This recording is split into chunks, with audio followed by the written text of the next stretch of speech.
That it was merely a gigantic piece of stone, I soon assured myself. But I was conscious of a distinct impression that its contour and position were not altogether the work of nature. You think? A closer scrutiny filled me with sensations I cannot express. Like, wow, I'm still high AF on that morphine. And sun exposure. For despite its enormous magnitude, and its position in an abyss which had yawned at the bottom of the sea since the world was young, I perceived beyond a doubt that the strange object was a well-shaped monolith.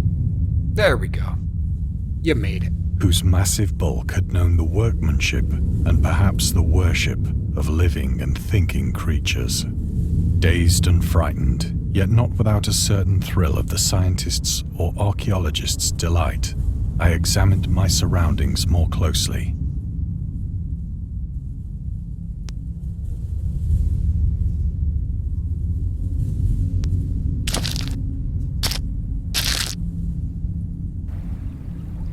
The moon, now near the zenith, shone weirdly and vividly above the towering steeps that hemmed in the chasm, and revealed the fact that a far-flung body of water flowed at the bottom, winding out of sight in both directions and almost lapping my feet as I stood on the slope. Across the chasm, the wavelets washed the base of the Cyclopean monolith, on whose surface I could now trace both inscriptions and crude sculptures.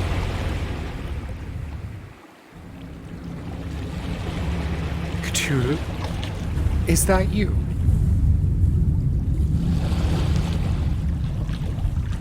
The writing was in a system of hieroglyphics unknown to me and unlike anything I'd ever seen in books.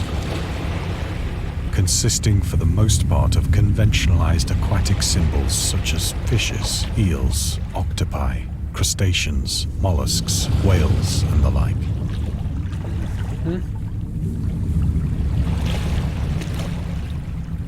Several characters obviously represented marine things which are unknown to the modern world, but whose decomposing forms I had observed on the ocean-risen plain. It was the pictorial carving, however, that did most to hold me spellbound.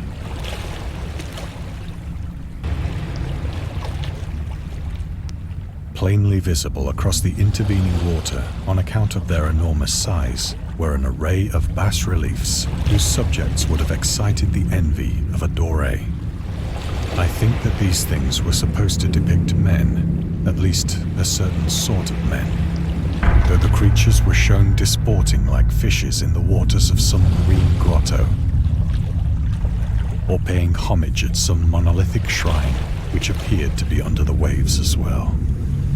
Of their faces and forms I dare not speak in detail, for the mere remembrance makes me grow faint, grotesque beyond the imagination of a Poe or a Bulwer. They were damnably human in general outline, despite webbed hands and feet, shockingly wide and flabby lips. Flabby? Glassy, bulging eyes, and other features less pleasant to recall. Curiously enough, they seemed to have been chiseled badly out of proportion with their scenic background, for one of the creatures was shown in the act of killing a whale, represented as but little larger than himself. Yeah. Yep. Pretty sure that's to scale. I remarked, as I say, their grotesqueness and strange size, but in a moment decided that they were merely the imaginary gods of some primitive fishing or seafaring tribe. Some tribe whose last descendant had perished eras before the first ancestor of the Piltdown or Neanderthal man was born.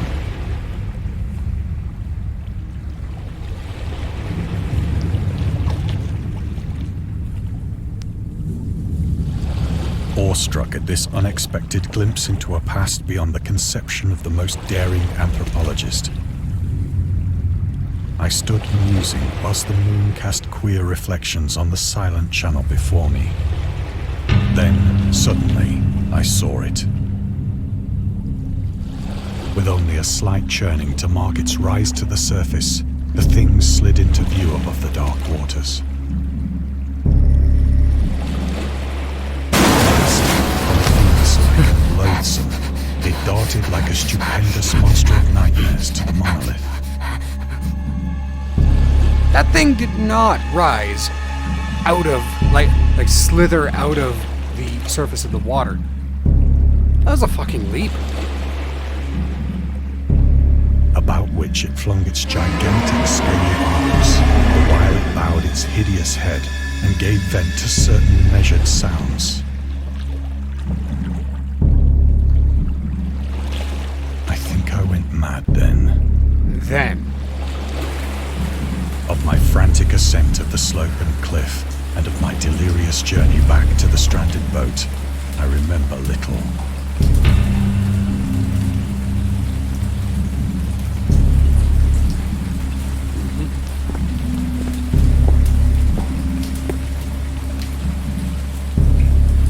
I believe I sang a great deal and laughed oddly when I was unable to sing. Yeah.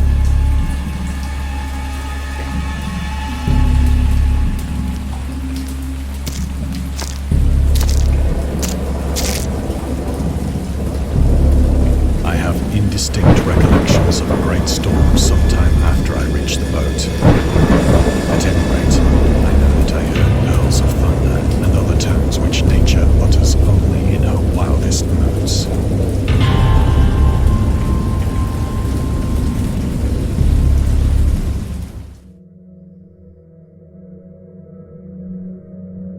When I came out of the shadows, I was in a San Francisco hospital. Knew it.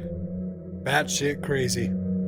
Brought thither by the captain of the American ship which had picked up my boat in mid-ocean. In my delirium, I had said much, but found that my words had been given scant attention. Of any land upheaval in the Pacific, my rescuers knew nothing, nor did I deem it necessary to insist upon a thing which I knew they could not believe.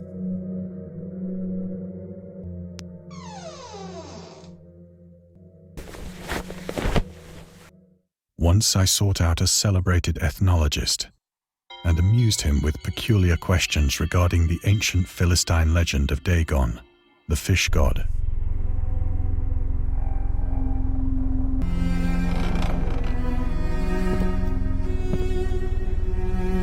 But soon perceiving that he was hopelessly conventional, I did not press my inquiries.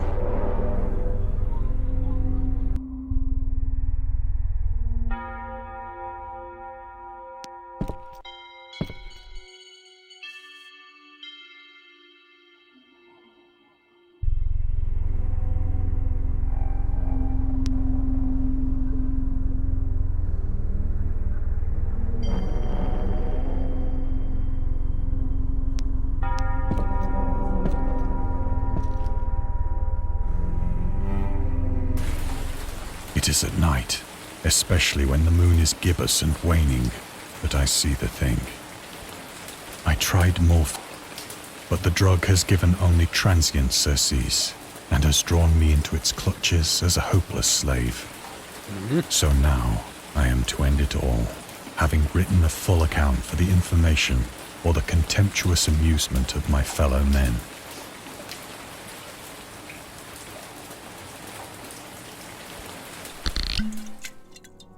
Often, I ask myself if it could not all have been a pure phantasm, a mere freak of fever as I lay sun-stricken and raving in the open boat after my escape from the German man-of-war.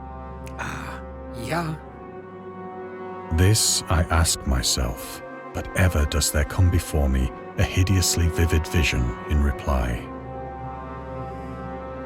I cannot think of the deep sea without shuddering at the nameless things that may at this very moment be crawling and floundering on its slimy bed, worshipping their ancient stone idols and carving their own detestable likenesses on submarine obelisks of water-soaked granite. I dream of a day when they may rise above the billows to drag down into their reeking talons the remnants of puny, war-exhausted mankind.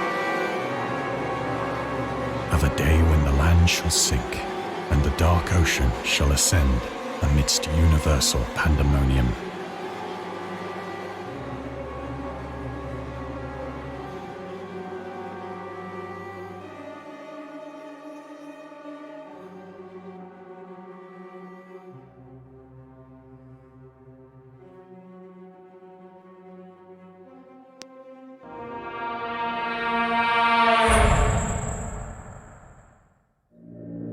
The end is near.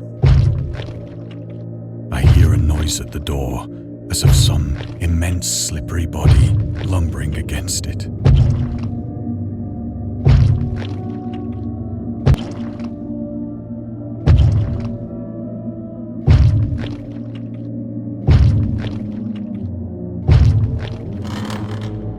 It shall not find me.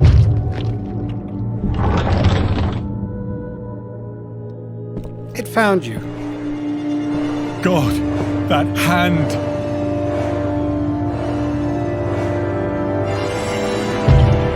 The window! The window!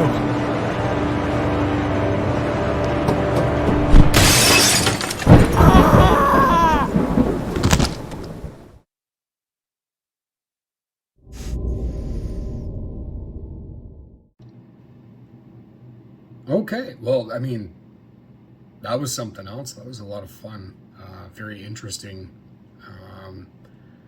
I like the narrative experience. That was pretty cool.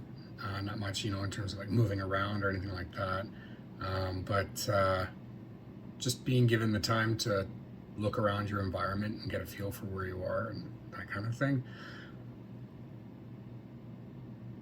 I don't really know how to describe the experience of being in VR, like in terms of scale and that kind of thing. With this one, it was pretty cool. I liked it. There's other experiences through them I may check out at one point, but for now, that'll do. Thanks as always for watching. Tune in next time.